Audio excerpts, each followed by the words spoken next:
지금부터는 말이지요. 네.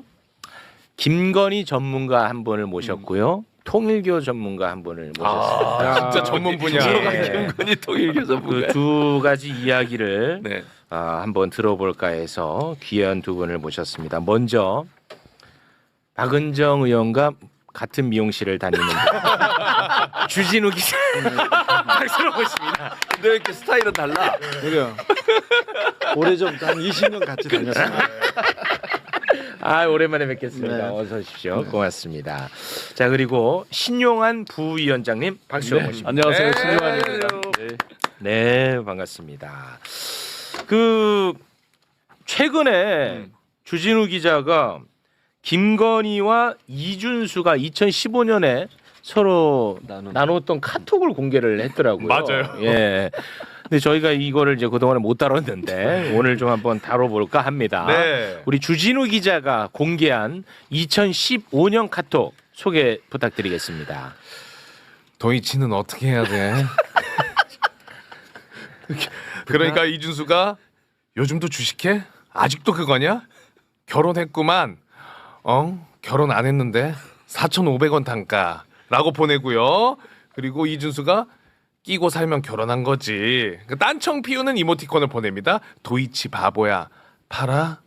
이따가 보고 알려줄게. 시장에 좋은 거 천진데 꼭 알려줘. 라고 네. 나눈 대화입니다. 너 왜 이렇게 요염하게? 야, 지금 주식 얘기하는데 왜 그래? 너? 차이를 좀 돼야 되니까. 너 이러면은 주진우 기자 소송 걸려. 듣기 편하시라고. 그러니까 여러분 요런 놈들 때문에 듣기 편하시라고. 김건희 차이. 변호인단이 진짜 빡쳐 있어요. 그 변호인단 그 입장을 좀 한번 전하겠습니다. 네. 주진우 기자는 특검만 보유하고 있는 수사 자료를 자신의 방송에서 수차례 그대로 공개했다. 오늘자 방송에서도 카카오톡 메시지 중 일부만 생략됐을 뿐 수사 기록과 완전히 동일한 문자 메시지를 공개했다. 김건희 여사와 내연 관계라는 사실을 암시하는 보도에 대해 향후 관용을 베풀지 않을 것이다. 네. 예. 근데 주진우 기자는 이거를 굉장히 그 공적인 내용만 선별을 해서 공개를 한 거지. 네. 요런 놈들이 아니야. 어떻게 해야 돼? 아니야. 차이를 두려고. 아니, 맞지 않아요? 사람과 사람의 차이를 두기. 그러니까 이런 놈들 때문에 지금 네. 소송 걸리. 여기 말하면 이제 결혼했구만. 이거는 우리가 이야기하는 딴딴따단 그 결혼이 아니잖아요, 맞죠? 아니죠. 예, 우리 주진우 기자님 요거 좀 나 해석. 몰라. 아니. 이 해석은 해주셔야지. 아니 해석 나 몰라요. 난 문자를 공개했을 뿐이에요. 근데 이제 이거를 전문가들이 이거 해석을 하더라고. 네. 요 주식 선수들이 얘기하는 이 결혼은 은어? 은어라는 거야. 그러니까 내가 산 주가보다도 떨어졌어. 그러니까 끙끙 앓고 팔지도 못하고 같이 살아가야 된다. 속된 편으로 물렸을 때 물렸었던 거야. 그러니까 결혼이 고통스럽듯이 물린 걸 안고 가는 게 고통스럽다. 결혼했구만. 이렇게 표현한다는 거야. 그러면은 물렸구만. 이렇게. 자, 그러니까 물렸구만 했지. 봐봐요. 네. 물렸구만 하니까 김건희가 좀 올려주세요. 결혼 안 아니 물렸는데? 물렸구만 이제 결혼했구만 좀 결혼 안 했는데 4,500원 단가야. 그러니까 나 따고 있다 뭐 이런 걸 알려주고 싶었던 것 같아. 네, 맞죠?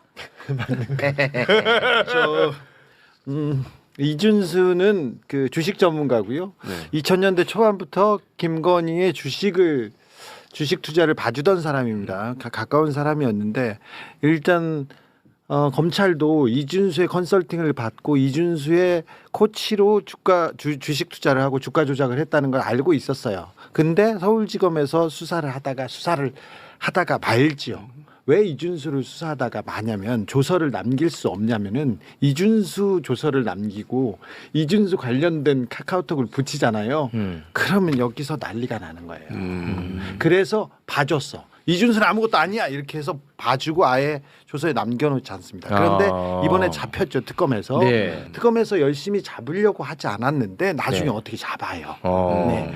나중에 문제가 될 수도 있다고 생각했죠. 왜 그러냐면 한문혁 이종호 건도 있고 검사들이 수사하지 않았던 부분이 나오니까. 네. 그래서 나중에 그래도 이준수 남겨놔야 되는 거 아니야. 그래서 이제 수사가 끝날 때쯤 잡으러 갔더니 그때 도망갔잖아요. 네. 도망갔는데 이 사람을 어떻게 할까 그런데 형사 기동대 그리고 거기에 파견된 경찰이 너무 열심히 해서 잡아온 거예요.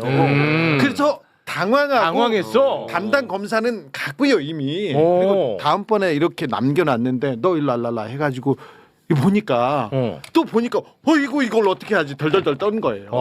덜덜덜 떨고 얘기하면서 기소를 하죠. 기소를 하면서 이준수가 주가 조작 그 도이치 주가 조작에 대해서 도와줬다 알고 있었다. 그 김건희는 알고 있었다 이런 얘기를 이준수가 남겨요.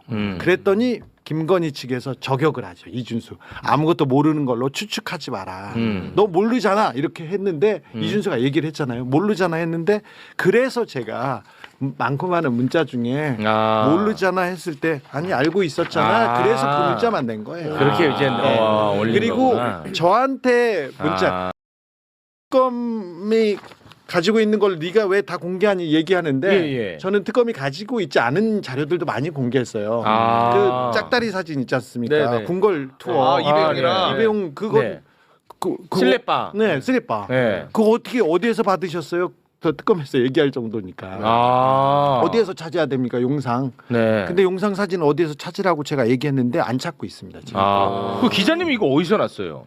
저는 다 좀 취재 열심히 하지. 열심히 하죠. 이걸 누구를 취재야 이거를? 그건 아, 얘기할 수 그건 없지. 취재? 이거를. 자 말 못하지. 그렇게 해서 요 내용을 이거 어떻게- 이렇게 공개했는데 발끈했지 않습니까? 네. 근데 발끈을 했는데 뒤에서 제가 야 아무리 그러더라도 지금 한번 해보자 그러는 거냐 이렇게 내가 얘기했더니 또 김건희 측에서 뒤에서는 아니 기자님한테는 전혀 감정이 없고 꼬랑지 내렸어요? 기자님은 뭐 기자님 하셔야죠. 진짜로? 그러면 진짜 꼬랑지 내렸어요? 당연하죠. 그래? 그 대외적으로만 이렇게 뭔가 그렇죠. 다른 사람한테 얘기한 거라고. 특검한테 얘기한 겁니다. 그래요. 이렇게. 특검한테 얘기한 겁니다. 그래도 그 막상 나 같은 놈들 잡는 거 아니야? 그렇지. 최욱이나. 아니 그럼 만약에 진짜 기자님한테 꼬랑지를 내렸다는 것은 기자님이 더 세상에 공개할 게 많다고 생각하니까 그랬을 거 아닙니까? 제가 저 이 문자 뒤에 네네. 몇 문자 제가 어떻게 보도하시는 거 아시잖아요. 그러니까 그러면 잘 알고 있습니다. 뒤에 뒤에 몇 개만 더 지금 넣어요. 공개합니다. 뭘 공개? 지금 공개합니다. 꼭 알려줘 뒤에. 꼭 알려줘 뒤에.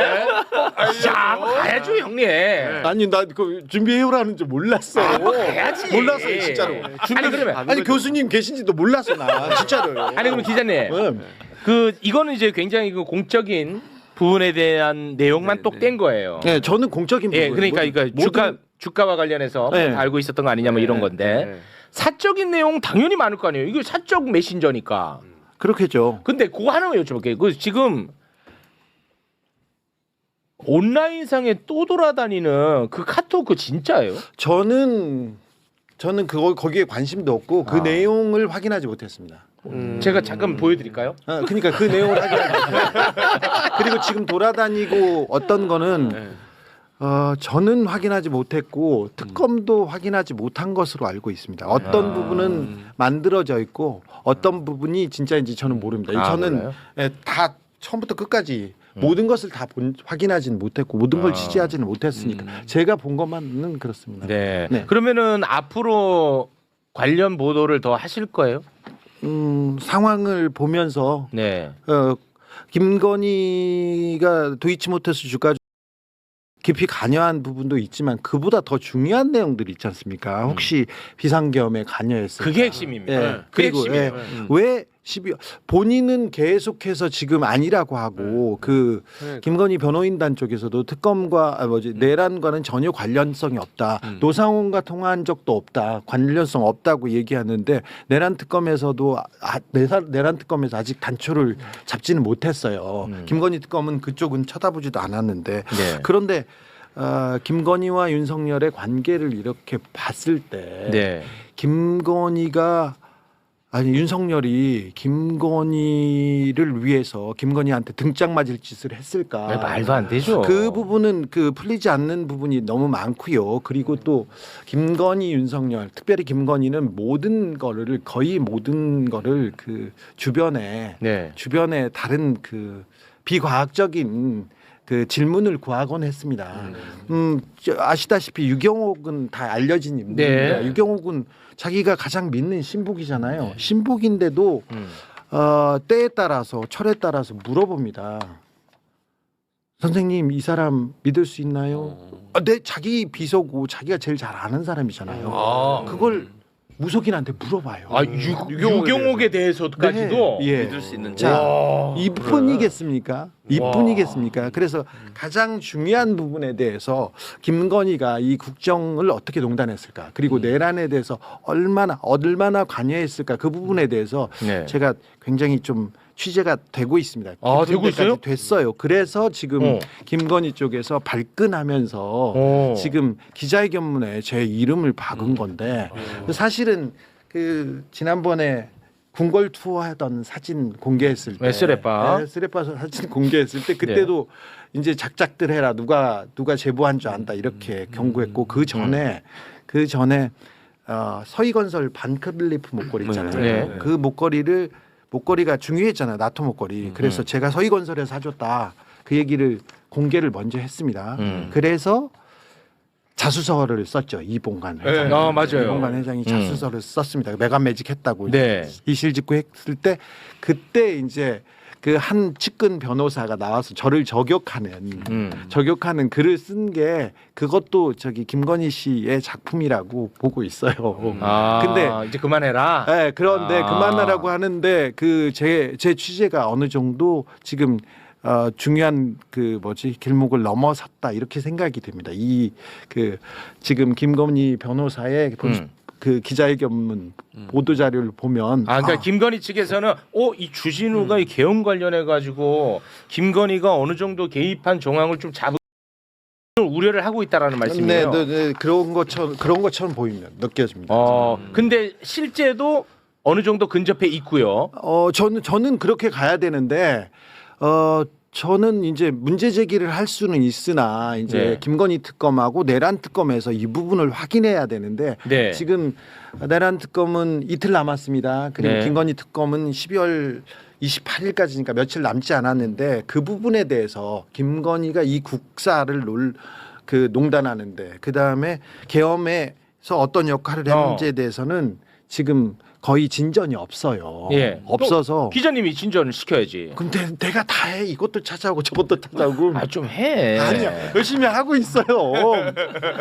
해야지 기자님이. 아니 자기까지 왜 그래? 이거는 해야죠. 그게 핵심이야. 그것만 하면 그렇죠. 끝이야. 아니, 내가 볼 때. 내가 이명박 잡았을 때도 그것만 하면 이제는 평생 이렇게 네가 그랬어. 네가 이해해야 돼. 형님은 이거 반드시 매듭 지어야 돼. 피날레. 매듭 지어야 돼. 아니 지금 그래서 열심히 하겠습니다. 예. 요거 아무튼 계엄과의 연관성 뭔가 카톡이라든지 텔레그램 나오면 이거는 진짜 어마어마한 특종이 됩니다. 사실 이건 종편도 외면 못합니다. 사실 외면 못하죠. 이 정도는 종편도 그렇지. 외면 못합니다. 네. 사실 그런데 비화폰에서 그리고 CCTV에서 김건희의 흔적들을 찾을 수 있었을 텐데 처음에 검찰이 영장을 계속 반려하면서 그 비화폰 CCTV 자료 확보하는 것을 철저히 막았습니다. 내란의 수사를 막았는데 수사하지 못하도록 그 영장을 반려하고 내란 수사를 막은 검사들에 대한 수사가 필수적인데 이 부분에 대해서도 한 발짝도 움직이지 못했습니다. 네. 아무튼 어느 정도 지금 근접해 간다는 거 정도만 일단 오늘 띄워놨습니다. 날짜 누가 점지했다고 얼핏 얘기하지 않았어요? 12월 3일을 누가 점지한 거를 알아냈어요? 그것까지만 가시죠, 형님. 난 몰라요. 그거 해. 그것까지는 가셔야 돼 오늘. 오늘 가야 돼. 난 뭘 가져오라는지도 나는 몰랐어. 그러니까 얘기를 취재해 놓은 게 있을 거 아니에요. 그거까지만 가겠습니다. 거기까지 12월 3일을 계엄 날짜로 점지해 준 사람이 누굽니까? 교수님은 왜 그러세요? 자, 그거 갑니다. 예. 12월 3일 점지해 준 사람 누구야? 아니 무속인이에요? 점지해 줬는지 아직 지금 몰라요. 몰라. 우리 기자님이 살아있는 또 USB인데 있으실 것 같은데. 그거 나와줘야 되는데. 알겠습니다. 우리 통일교로 한번 넘어가 볼까요? 네. 통일교 전문가. 통일교 전문가입니다. 전문가는 무슨 사실은 제가 통일교 전문가. 한일 해저 터널을 어. 그 통일교회 수건 사업으로 40년 전부터 했는데 제가 한 23년 전에 그 통일교가 저 후쿠오카에서 스시마를 통해서 이 부산으로 해저 터널을 뚫으면 된다면서 말이 안 되는데 해서 제가 거기 그 과정을 다 취재해봤어요. 네. 통일교 말대로 통일교 루트를 가봤는데 네. 전혀 이게 현실성이 없고 우리한테는 큰 이득이 없고 일본한테만 이득이 큰 그런 상황인데 네. 왜 자꾸 이 얘기를 했을까? 근데 이 얘기를 거의 전재수원이 똑같이 하더라고요. 어. 똑같이 했었어요. 근데 왜 전재수원일까? 그 생각을 하는데 교수님.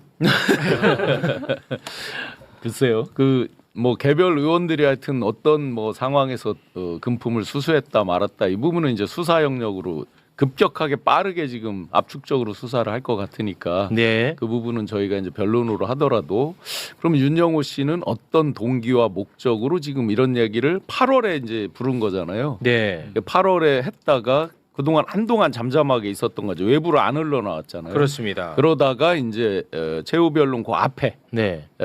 법정에서 얘기를 한 거잖아요. 네. 그러면 또 왜 했을까? 그리고 그 뒤에 최후 진술에서는 불기로 했다가 또 안 또 안 하잖아요. 불렀어. 자기가 예고를 했다가 또 안 하잖아요. 그리고 지금 윤용호 측이 전재수 장관 관련해 가지고 발언이 또 바뀌었어요. 네, 맞습니다. 처음에는 금품을 건넸다라고 네, 했거든요. 건넸다는 거 한번 좀 잠깐 볼까요? 네. 이게 윤 전 본부장이 아니 처음 거. 네. 돈과 예. 시계 두 점. 전달했다라고 했거든요. 맞아요. 근데 이번에 또 바꿨어. 윤 전 본부장이 금품을 직접 건넸다는 게 아니라 건네는 것을 봤다는 의미로 진술한 것이다. 이거 또 이거 이해하기가 그래요. 특검 측에서 첫 번째 윤영호 씨가 진술한 내용은 또 저 내용이 아니었습니다. 거기에서도 한번 바뀌었습니다. 그래서 계속 바뀌고 있는 과정이었습니다. 그럼 왜 그래요? 이게 이제 뭐 제가 통일교를 뭐 깊이 있게 잘 뭐 교리나 이런 건 뭐 전혀 모르고요. 그 사람들을 좀 알게 된 것은 꽤 오래 전에 지금도 국정원에 있는지 모르겠습니다. 국정원에 보면 소수 종교 담당이 있었습니다. 지금은 있는지 저는 모르겠습니다. 네. 등등이 이제 소위 소수 종교, 신흥 종교 등등에 대해서 사람들을 이야기를 하고 옛날에 통일교가 축구팀도 있고 막 있었잖아요. 그런 거 관련자들 제가 기업에 있을 때 이제 뭐 소개도 하고 뭐 식사도 해본 적이 있습니다. 그러면서 이제 여러 이야기들을 그 뒤에 해주기도 하고 그러는데 윤영호 씨 같은 경우는 이 뒤에 결론부터 말씀드리면 왜 이거를 얘기를 해서 일종의 특검을 압박하고 정부를 압박했나 해서 지금 그 주변 언저리에서 나오는 얘기는 네. 두 가지를 크게 얘기를 해요. 권력과 돈에 대한 암투를 세게 얘기를 합니다. 자기들 간에. 자기들 간의 권력 이제 권력 다툼이에요? 투쟁과 그다음에 돈은 이제 통일교 내에 있는 돈이 있을 수 있고 또 세력과 세력들이 이제 돈을 축적한 게 있을 수도 있잖아요. 이제 그런 부분으로 얘기를 많이 합니다. 어떻게 연결이 되요? 잘 이해가 안 가는데. 자, 윤영호 씨가 이제 통일교 내에서 급부상한 거는 그 전에도 물론 주요 요직들을 하고 있었지만 선문대에서 교수하고 부총장하고 하면서 특이하게 이분이 또 석사 박사를 불교를 했습니다. 꽤 여러 가지를 이제 섭렵하고 있으면서 한학자 참어머니가 그 전 때 이제 삼남을 물리치고 사남 칠남 결합해서 삼남을 물리치고 다시 나중에 사남 칠남 또 이제 물리치고 혼자 이렇게 등극하게 되잖아요. 그 혈투를 벌이는 과정에서 일종의 아주 강력한 이론적 기반을 제공을 합니다. 독생자론이라는 걸 만들어내요. 네. 일종의 이제 뭐 비유가 똑같지는 않지만 그 1인 지배 체제를 하려면 그거를 철학적으로 뒷받침하는 뭐 주체 사상이라든지 아니면 뭐 나치의 어떤 거라든지 여러 가지가 있잖아요. 네. 그걸 뒤에서 뒷받침하는 독생자론이라는 걸 만들어서 독생녀로 등극하게 되는데 아주 혁혁한 공을 세워요. 네. 잠시만요, 네네. 교수님. 문선명이 독생자였잖아요. 네네. 그러다가 이제 사라져서 자식들을 둘한테 일단 사업은 일남 쪽에 주고 이 종교 쪽은 삼남한테 줬는데 그런데 이 그 세습이 어긋납니다. 싸워가지고 아들들끼리 그러다가 그 싸움을 정리하면서 이제 한학자로가 차라리 엄마가 가져가자 하고 데려갔는데 독생자 문선명에서 독생녀로 갈 때 윤용호가 그렇죠. 대관 업무를 열심히 해가지고 예쁨을 받았다는 거 아닙니까? 대관 업무 플러스 독생녀에 대한 그 강력한 이론적 기반을 아 독생자가 아니고 독생녀. 네, 독생녀야. 예, 그 잘못 부분을 알까? 이제 독생녀. 그래서 독생녀로 등극을 하는 거죠. 그러면서 이 사람이 2018년에 세계 본부 본부장으로 이제 취임을 하죠. 그러면서 그 통일교 내의 조직을 보면 세계 본부 휘하로 많은 조직이 흡수됩니다. 조직이 개편이 돼요. 그러면서 아주 강력한 실권자가 되는 거죠. 그때까지는 이게 외부에 한때는 정원주 씨가 있고 그 밑에 윤영호 씨가 있던 것처럼 알려졌는데 제가 최근에 물어보고 들은 거는 그렇지 않더라고요. 또 윤영호 씨가 강력하게 있었고 그 뒤에 이제 정원주 씨가 윤영호 씨 측에 그 사람들이 있을 거 아니에요.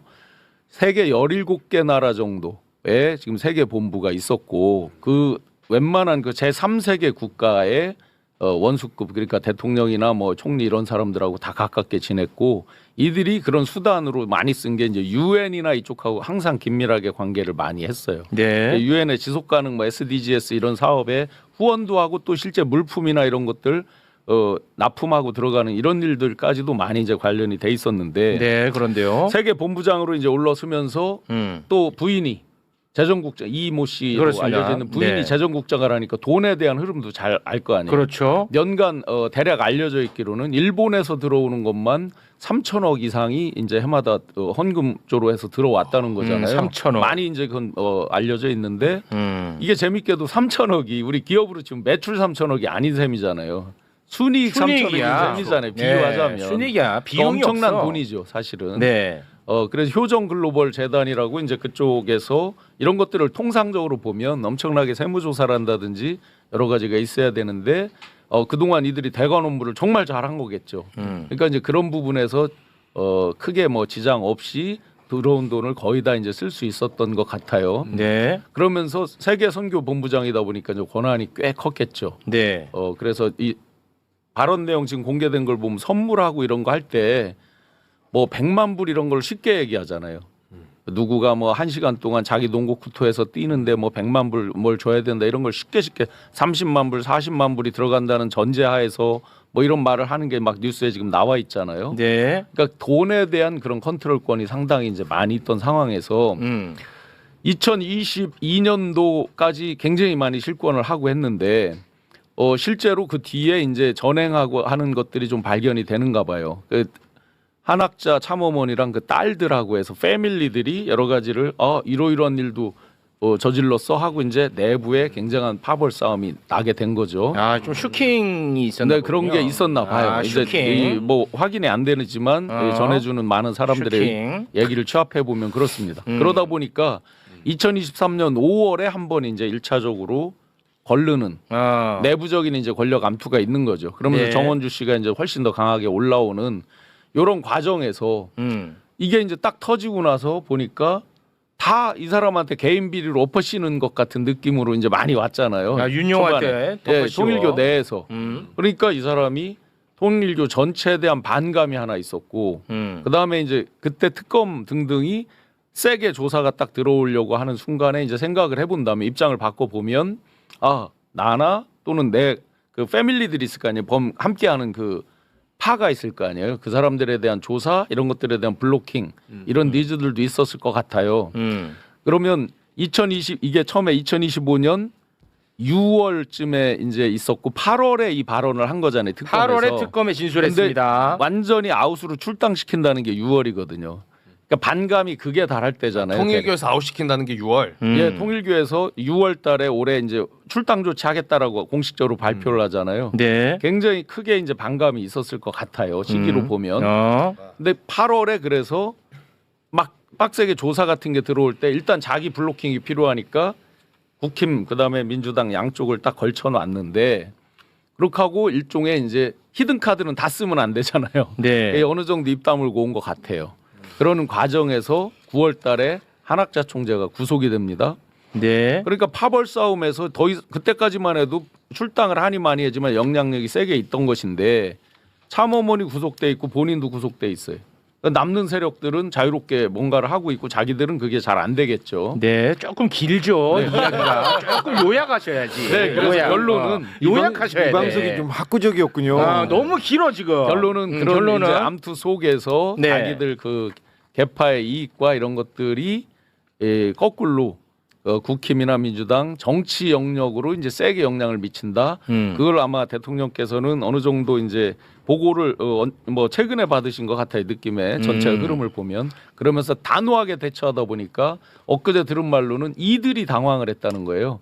이 정도 딱 치고 나오면 법정에서 치고 나오면 정치권 특히 대통령 주춤할 줄 알았구나. 주춤할 줄 알았는데 거꾸로 원칙대로 수사해서 여야 할 것 없이 원칙대로 처리해라라고 딱 나오니까 꼬랑지를 내리는구나. 이게 뭐냐면 자기들 수가 안 통하는 거고 그럼 최후 히든이 뭐 누가 진짜 준 게 뭐 남아 있다 하더라도 네. 함부로 풀 수 없는 뭐가 됐겠죠. 네. 특검 수사 검찰 수사 얘기면 특검 수사 얘기만 조금만 보태자면 네.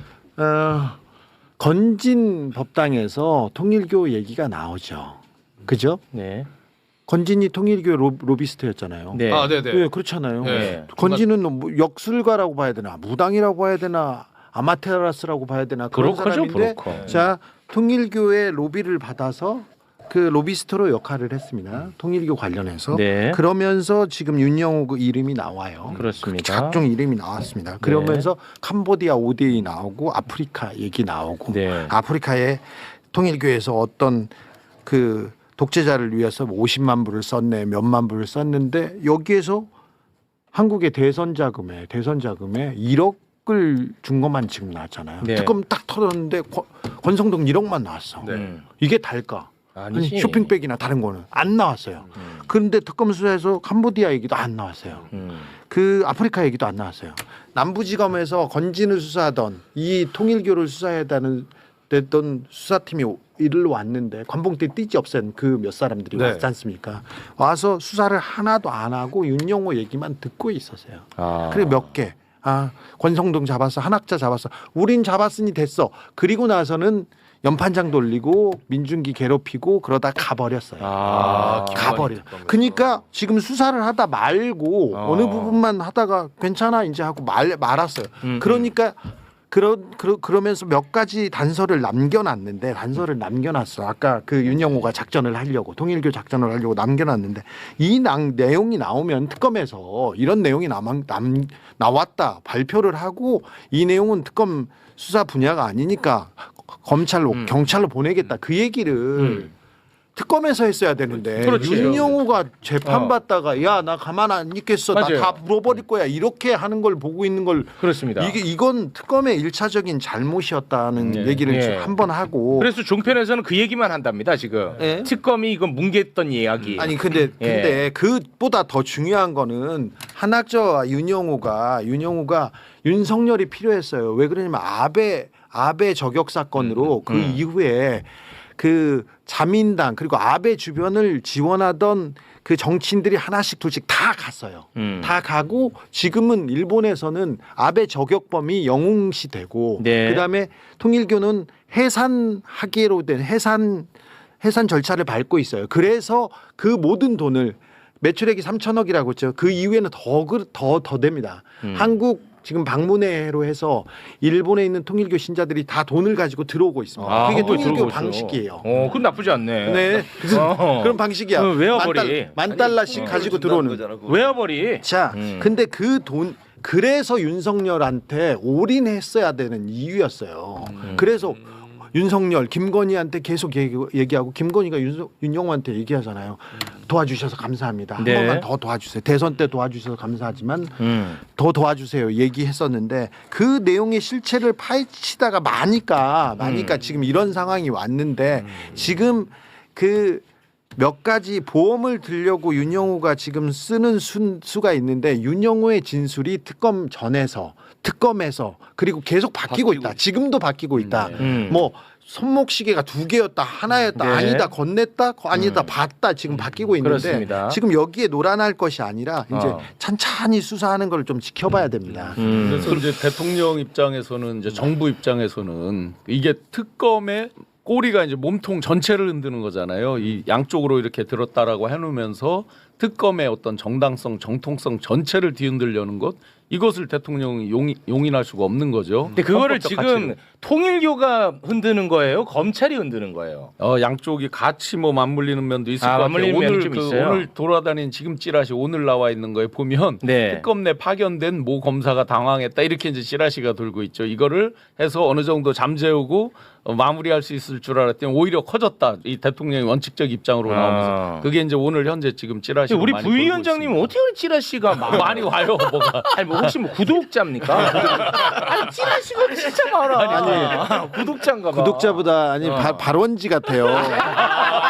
발원지. 발원지 좋았다. 사실 그 찌라시 만들 때 이렇게 발원지. 어떤 사람들 모이냐면 예전에는 대검에서 범죄 정보 하는 사람들, 네. 그다음에 경찰 정보, 국세청, 그리고 저기 그 주식하는데 거래소에서 증권사. 풍문 감시단이 있어요. 거기 있는 사람의 기업체 대관하는 사람, 기자 이렇게 모여서 회의합니다. 거기 이제 찌라시로 찌라시로 만들어지고 거기에 일원이야. 옛날에는 깊숙이 관여했던 게 분명해요. 분명합니다. 그래서 지금도 거기에서도 비호 세력까지 발원지까지 나왔거든요. 오케이. 그러니까 주진우 기자 말은 윤영호가 그러면 다 불지 않은 또 다른 명단이 있을 수 있고 그거는 주진우 기자의 추측에 따르면 윤석열 쪽에 가까운 사람들이 많을 가능성이 있다는 그건 얘기예요. 뭐 아니 당연하지. 윤석열한테 올인했어요. 그러니까. 올인하고 김건희한테 다음번에 제가 김건희와 윤영호의 문자를 제가 가져올 테니 그 있어요, 또?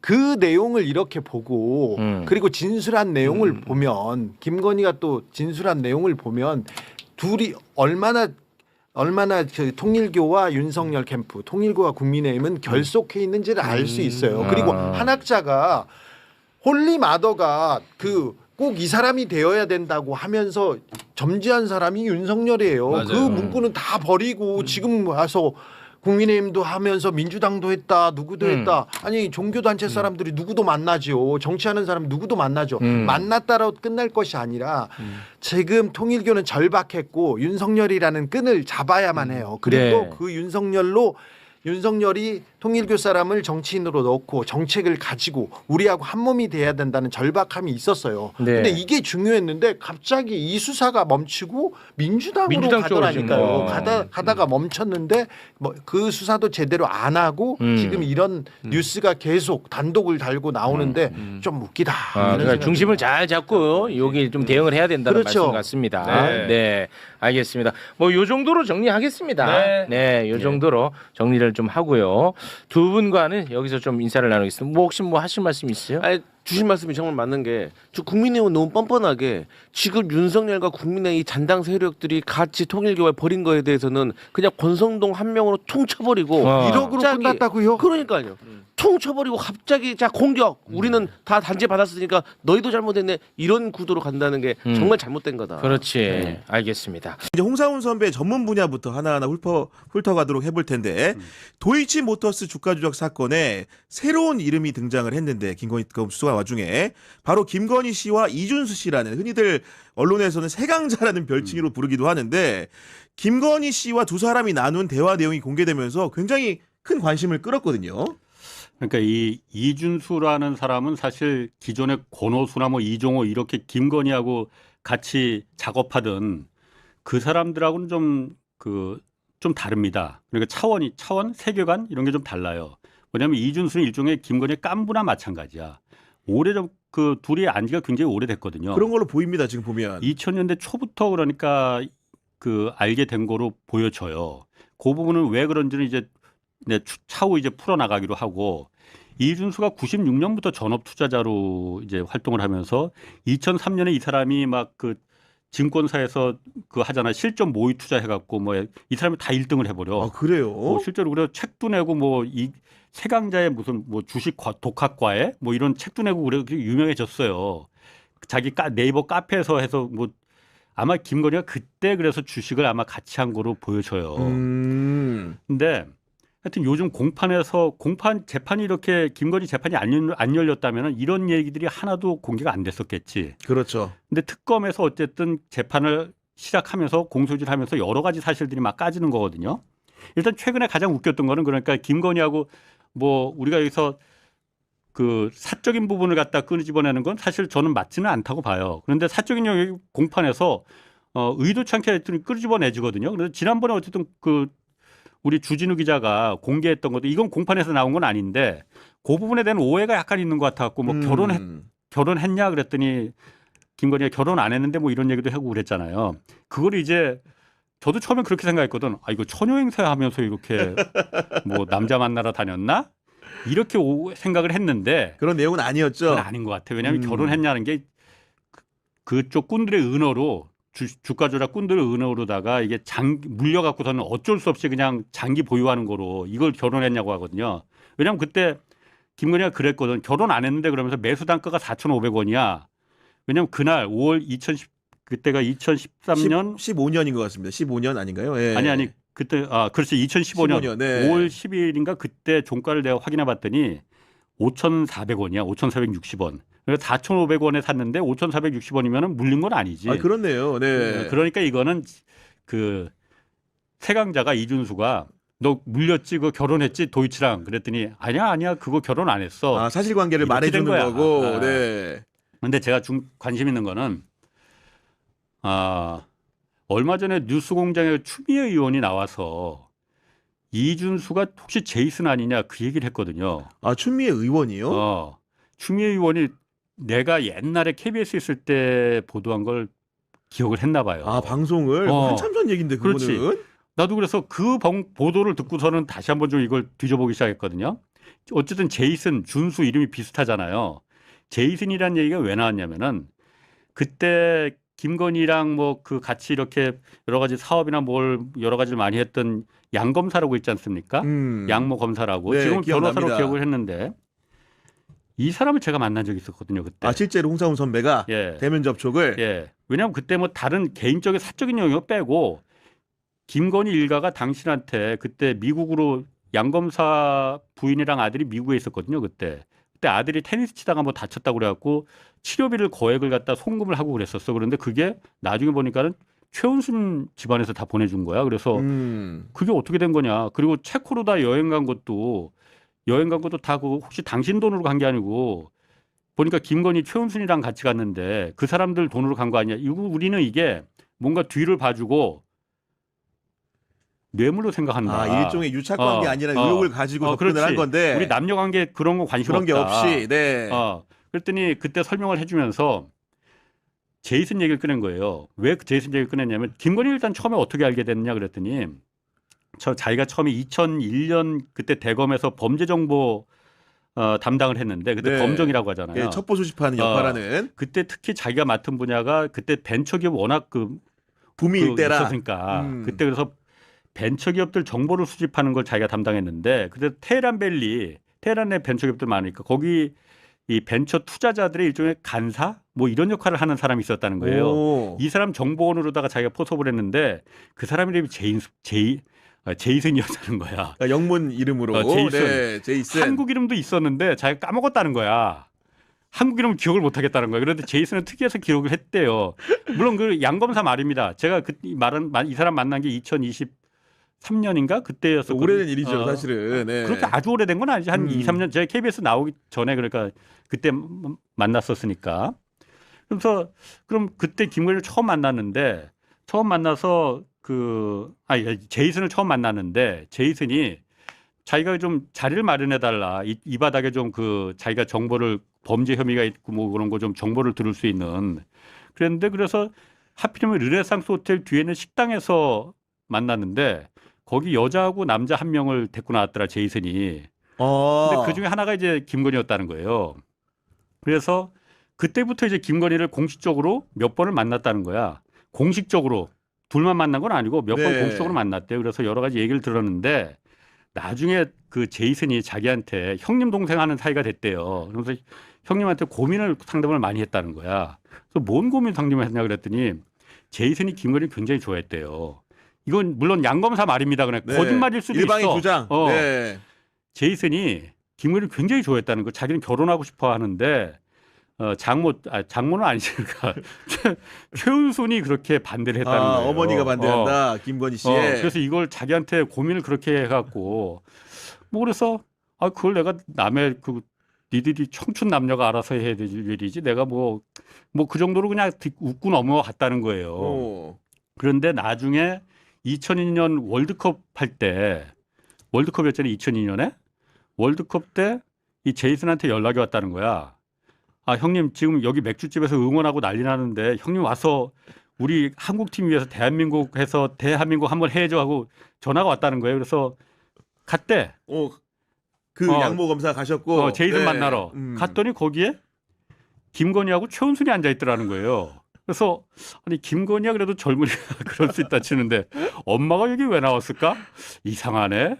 그래서 어쨌든 그런데 그때 술 마시고 이제 응원하고 그러면서 거기서 헤어졌고 자기는 그때가 김건희를 본 마지막이었다는 거예요. 아 그날이 어쨌든 그때 그날. 그래서 이제 그거로 이제 끝났다는 거야. 그래서 어쨌든 나중에 그럼 그 체코는 어떻게 한 거냐? 셋이 같은데 체코 간 건 2004년 그때였거든요. 이후인데 그래서 그때는 제가 처음 그 양 검사를 만나서 물어봤을 때는 양 검사는 자기 체코 안 갔다고 그랬어. 아 처음엔 안 갔다고 처음엔 했고 안 갔다고 그랬어요. 나 체코 간 사실이 없다. 체코를 가본 적이 없다. 그렇게 얘기를 했었거든요. 그래서 이걸 출입국 기록 한번 지금 핸드폰으로 한번 보자. 그랬더니 자기는 그런 거 못 본대. 내가 당신한테 그걸 왜 그리고 확인해 줘야 되냐. 그래서 아니 갔다고 하니까 보자 그랬는데 나중에 그러니까 전화 와서 요 얘기 먼저 하는 게 나을 것 같아요. 그리고 왜냐면 2002년에 마지막 양 검사 말이 다 사실이 아닐 수도 있다는 걸 좀 말해 주는 거니까. 2004년에 체코 갔다고 내가 그래갖고 양 검사가 자기 부인한테 나는 이런 거 컴맹이니까 잘 모르니까 당신이 한번 저쪽 무슨 거렁뱅이 기자가 와서 이거 체코 갔다고 자기 윽박 지르는데 출입국 조회 좀 해줘봐. 한번 좀 해줘봐. 어디 갔다 그랬더니 왔는지 있더라는 거야. 다녀온 기록이 체코에 갔습니다 내가. 그래서 나중에 연락이 왔어요. 정정하겠다고. 그래서 내가 그 부분도 다 이제 그 당시에 프로그램에 내용은 넣어줬거든요. 상세하게. 예. 근데 이준수가 제이슨일 가능성이 있느냐 없느냐. 저는 사실 그때 당시에는 이 양 검사가 거짓말하고 있다고 생각했거든요. 그래서 본인 앞에서도 말을 했어. 양 검사 변호사님 제가 다 듣긴 들었는데 준비를 많이 하고 나오셨는데 다 거짓말인 것 같습니다. 그랬더니 왜 거짓말이라고 생각하냐고 그래서 하여튼 앞뒤가 안 맞는 너무나 무리하다. 나는 하여튼 그렇게 들린다. 그렇게 했거든요. 거짓말로 생각했는데 이준수가 제이슨일 가능성 혹시 했는데 나중에 지금 뒤져보니까 양 검사 물론 제가 전화했더니 전화 계속 안 받아. 그냥 바로 끊어버려. 지금 안 받으시고. 다른 사람은 내가 주진우 전화기로도 한번 걸어봤거든요. 그랬더니 안 받아요? 안 받아. 모르는 사람 번호는 이제 안 받는 분위기로. 어쨌든 그래서 양 검사는 지금 확인하는 중인데 제이슨이 이준수냐. 그때 양 검사가 말하기를 자기도 제이슨이 그렇게 찾고 싶다. 찾아보고 싶다. 사방에서 지금 그렇게 오해를 하고 있으니. 그런데 제이슨이 그때 자기 2000 직후에 2000년대 초반에 자기 만난 직후에 미국인가 캐나다로 이민을 갔다고 그랬거든요. 해외로? 해외로 가서 연락이 안 된다. 그래서 자기도 찾고 싶은데 못 찾는다 그랬거든요. 그런데 이 이준수가 2022년에 재판에 권오수 재판에 증인으로 한번 출석을 한 적이 있었어요. 그런 적이 있었군요. 왜냐하면 윤석열이 대통령이 됐거든. 그러니까 도망다니다가 윤석열 대통령 되고 난 다음에 검찰에 일단 가서 출석을 합니다. 그때는 검찰에서 지명수배를 내렸거든. 피의자로다가. 그렇군요. 그런데 검찰에서 일단 자진 출석해서 조사를 받아. 그리고 그다음에 재판에 출석을 합니다. 증인으로 여러 번 소환을 했는데 요청을 했는데 안 나갔었거든. 근데 그때 2021년에 한번 나갑니다. 나가고 나서 강진구 기자라고 있잖아요. 여기 경향신문에 있었잖아요. 네, 우리 회사 출신이었죠. 지금 뉴탐사 네.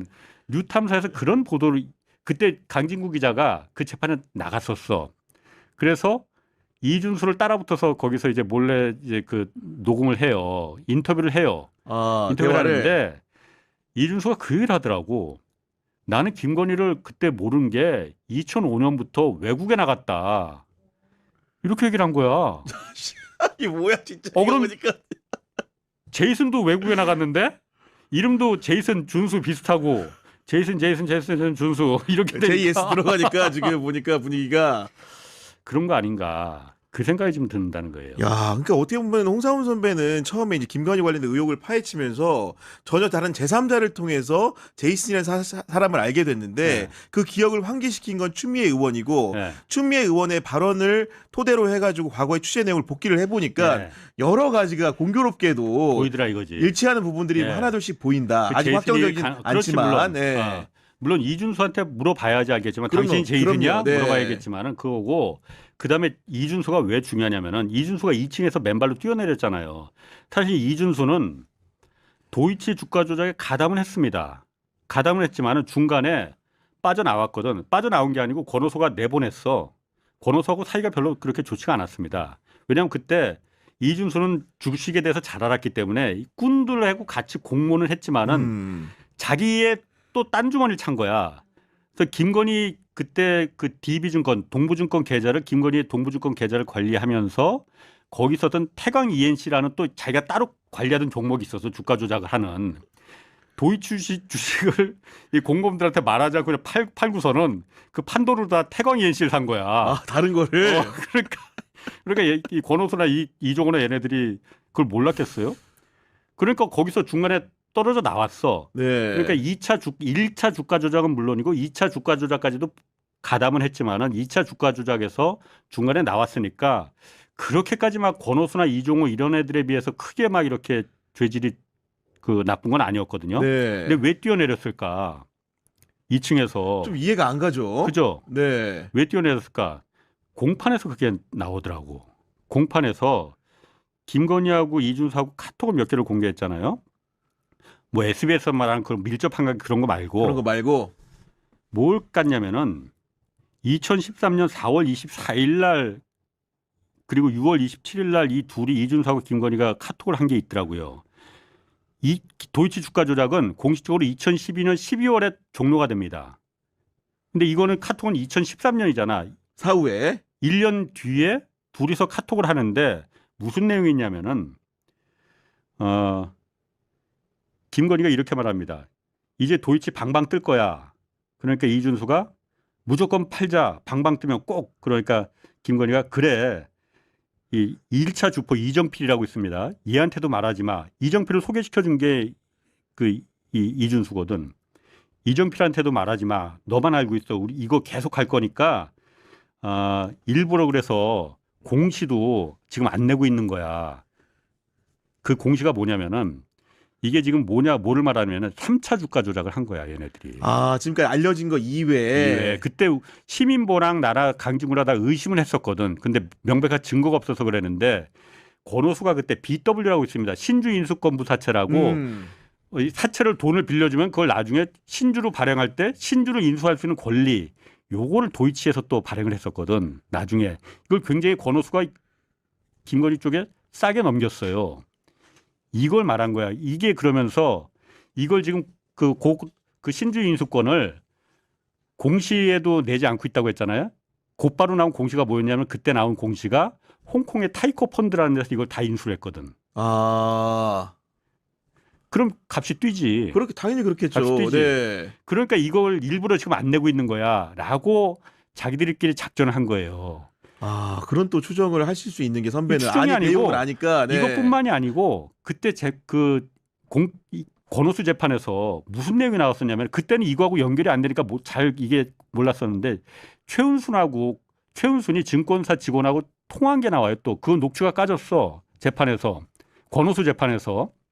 그때 뭐가 나오냐면은 증권사 지점장한테 최은순이 갖고 있는 도이치 주식을 야 무조건 오늘 다 팔아야 돼. 다 팔아. 그래서 증권사 지점장이 왜요? 그랬더니 이거 무조건 오늘 다 팔아야지. 안 그러면 3,500원 밑으로 내려갈 거라고 저렇게 작업을 해놨다는 거야. 3,500원 밑으로 무조건 내려가게 할 거야. 그러니까 이거 무조건 오늘 다 팔아야 돼. 그러면서 일부러 저쪽에서는 그러니까 권오수 쪽이겠죠.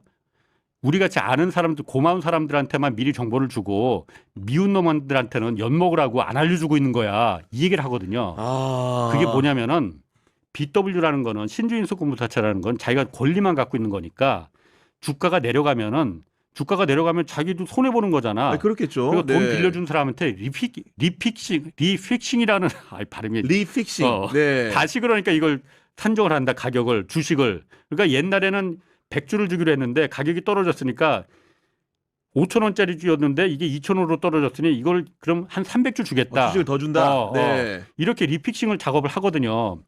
그러면은 주가가 떨어지는데 대신 내가 그러면은 100주 갖고 있던 게 300주가 조를 그렇죠. 줬어. 네. 나중에 이게 홍콩 타이코 펀드가 인수해서 갑자기 올라가면은 훨씬 더 나는 이득이네. 떼돈 버는 실제로 올라갑니다. 그렇죠. 엄청 올라갔어.